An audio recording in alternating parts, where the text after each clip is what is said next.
দিল রাস্তা দিল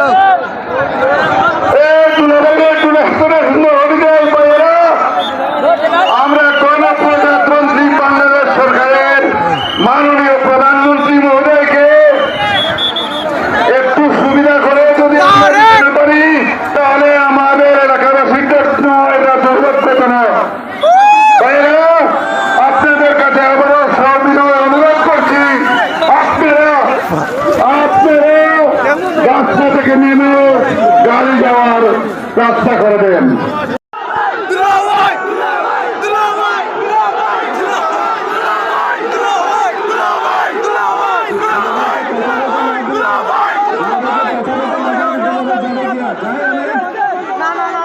কথা বলবো না, যাবো তাহলে চুপ করতে হবে। কথা বলতে হলে চুপ করতে হবে। আমি কথা বলি তাহলে শ্বশুর বাড়ির লোকজনকে শুনতে হবে কথা। এখন বাংলাদেশের মানুষ এমন একটি সরকারকে 12